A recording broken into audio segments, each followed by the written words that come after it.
what's up? Well, welcome back to my channel. So today is super exciting because it is the start of October, which means Halloween is here. Thank the Lord. I wait for Halloween to come around every single year, and these last couple of years I have been super into it ever since I started to explore my makeup creativity. And today this is the first makeup tutorial for Halloween that I am filming, and it's this robotic glam Terminator.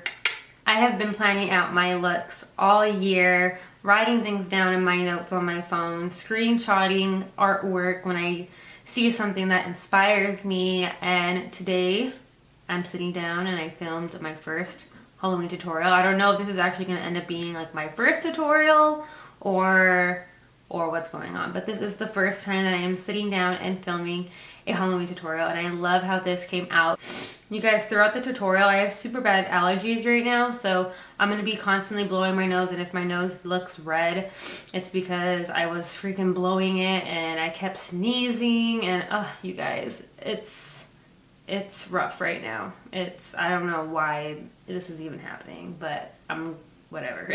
So I'm gonna stop rambling. This video is going to be a voiceover style, but I just wanted to come on here and welcome you guys to October. I'm super excited. Don't forget to give me a big thumbs up and subscribe, but also let me know in the comments what other looks you want to see. And yeah, if you want to see how I got this robotic Terminator glam look, then please keep watching. Hey you guys, it's time to start this Halloween look. As you can see, I was super duper excited. I just got out of the shower, so my face is nice and clean. My hair is in my little hair wrap, so we'll go ahead and get started. So I did originally do both my eyebrows, so if one look's done, I ended up taking it off anyway because I was going to go over it with the black and everything with that robotic look. So I'm pretty much just doing my left eye, and I'm just doing my brows a little bit more structured and darker than I usually would. That way it just looks a little bit more dramatic, and it'll tie everything in a little bit. And then I'm just cleaning them up with concealer, and then taking some more concealer just to put it all over my eyelid to use as a primer. And then setting that with the powder, of course. So the eye look is super easy, you guys. It's just a gray eyeshadow. I don't want to tell you guys the names of the eyeshadows and the palettes they come from, because I want you to know that you can literally use any gray eyeshadow. You don't need to get the palette or have the palette that I'm using. So for what you guys know, it's just a gray eyeshadow. So use what you have at home, because I promise it'll work just fine. And then I'm just using some concealer to clean up my my crease area, then set that with the powder, and then just winging out the wing, trying to make it a little bit more dramatic and wing it out pretty far back. And then taking a little bit more of the the gray, and just applying it right there on that outer corner so it looks a little bit more dramatic. So I'm gonna prime my face using the Wet n Wild primer, and yep, I'm having a sneeze attack. I told you guys I had super bad allergies. It freaking sucks.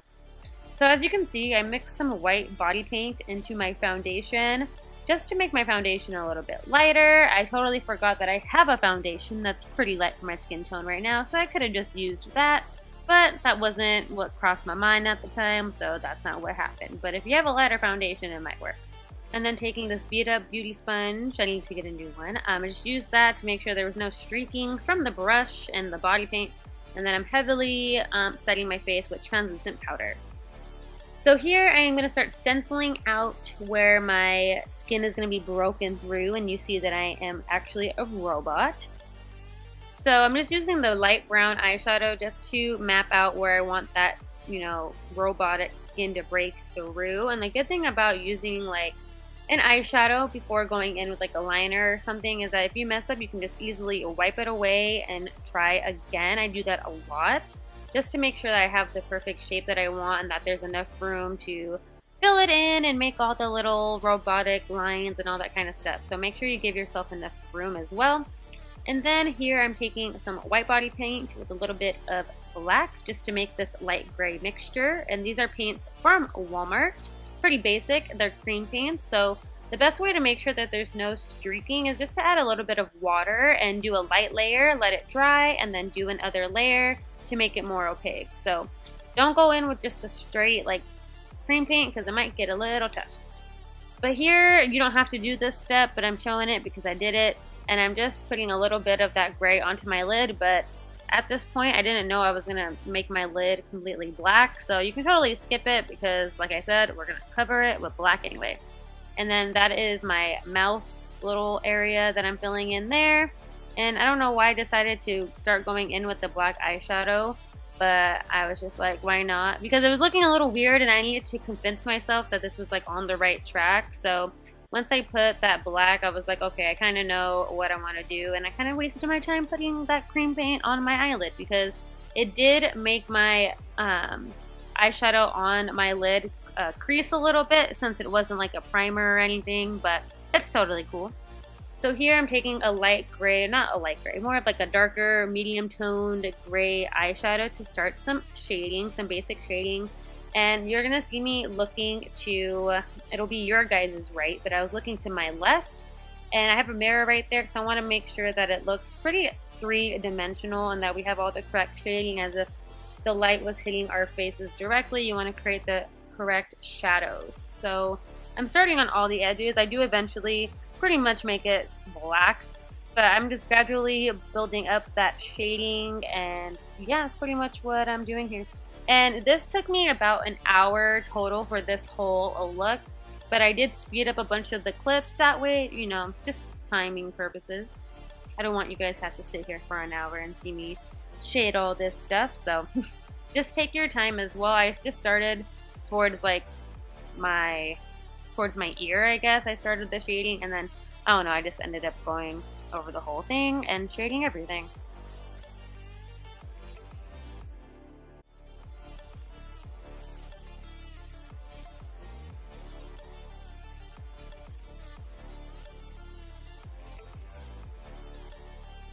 And I do have Jeremiah with me as I was filming. You know, you guys, I am a full-time mommy next to being full-time YouTuber, so if he's in the background, don't mind him. He's just doing his thing. I don't even think he knows that I was filming, but let's move on.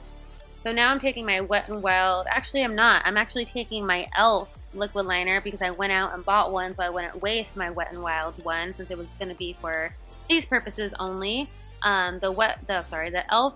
Liquid liner was only $2 too, guys, and it's perfect for doing any line work and any outlining and stuff like that. So I would definitely recommend getting one of these if you're going to be doing a lot of Halloween makeup. That way you don't ruin your own personal makeup.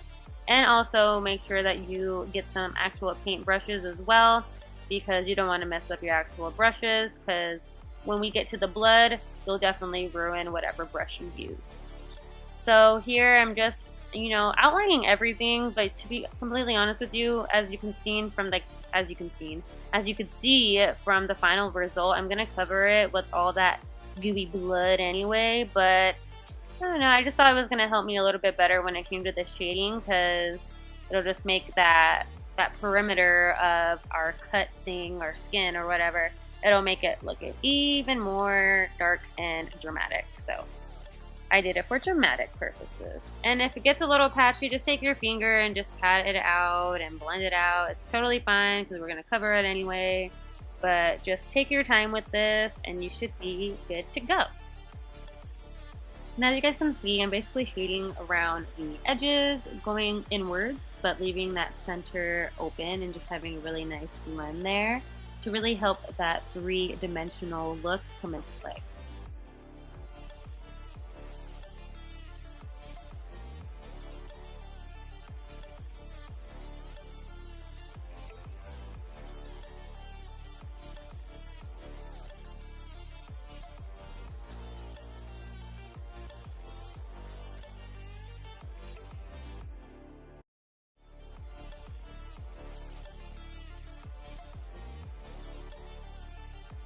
And I'm just watching this as I'm doing my voiceover, so if I kind of like jump all over the place, it's because I'm watching it as you guys are watching it, and I'm doing my talk over style, and I'm leaving in all my little silly mistakes when I talk, because sometimes I don't know how to talk, so just don't judge me and don't mind me. I'm just here doing my thing. And as you can see, I'm taking the black now and pretty much applying it all over my eye and making it kind of like a round, ovally shape. And I'm going to connect all my little mechanical lines and all that stuff from this black eye.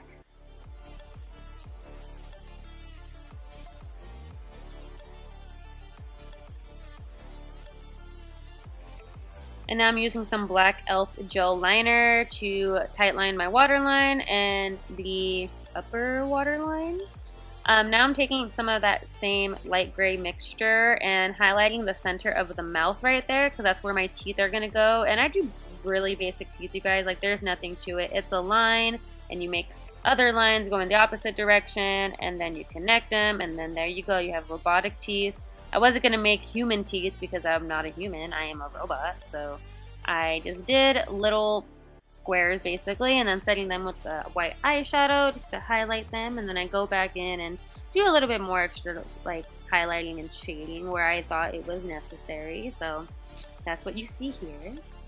And now time for the robotic little stuff. So I didn't really know what I was gonna draw out, so definitely look up a reference picture or photo. That's exactly what I did, and I pretty much just drew lines and dots and squiggly lines and some bolts where I thought they would look nice, and it ended up, you know, tying together really nicely. I was actually really proud of myself because I tried doing this look last year, but it was such a fail. It was so like, it was not what I wanted it to be, so I didn't even post it or anything.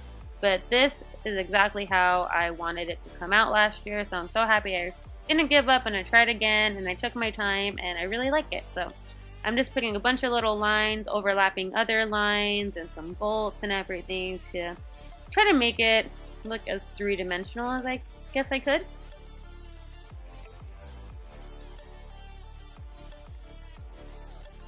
If you just get like some major like pipage and, you know, little bolts and stuff, you can pretty much get away with putting lines and little rectangles everywhere. That's pretty much what I did with a bunch of little rectangles. You can pretty much get away with putting them anywhere as long as you get some staple parts. And then I do the same exact thing where my teeth are.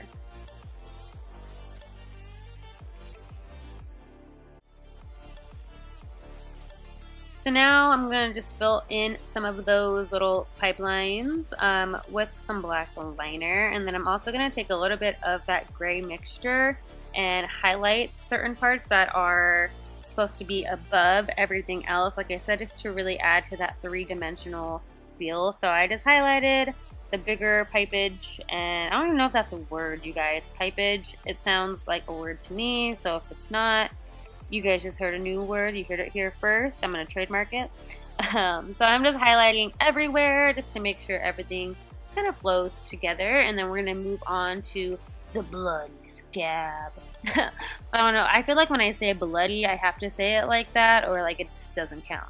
So this is from Walmart as well. This was about $3, and it's perfect because, as you can see, it's bloody scab. So it's not like the fake, you know, vampire blood that's really runny. This one has a little bit more of like a gooey texture to it, and it's very buildable as well. So as you can see, I'm going to put a couple layers over this so it just really darkens up, and then it also will harden, and when you go ahead and layer it, it just makes it look a little bit more three-dimensional, and it kind of seeps into the fine lines on your skin a little bit too the more you layer it. So it'll really give us that effect that it's breaking through our skin. And then as you can see here, you don't have to be like completely precise with this either. You want this to kind of look a little blotchy and messy. As you can see, not all of that is evenly coated, but I did decide to run a little bit of it down the corners of where my skin is breaking through, just to give us more of a realistic feel. But you want to make sure that after you use this, you immediately clean off whatever brush you're using, if you are using a personal brush, because it will definitely stain and ruin it. But this is just a paintbrush, so I don't really care about the staining, but I'm going to be using this all throughout Halloween, so I want to make sure that it's not all disgusting. And I'm taking that same gray eyeshadow and applying it on the lower lash line, and then a little bit of black eyeshadow on my lip to give me more of like a, I don't know, a dead look, I guess. And I did pop in some blue contacts on both eyes, but I ended up taking the one off that was on the glam side and just leaving the one on the robot side. So this is the finished look. You can do your hair however you want and wear whatever costume you want. But I hope you guys enjoyed this tutorial. Let me know what else you want to see this year. And thank you guys. I love you guys. Bye.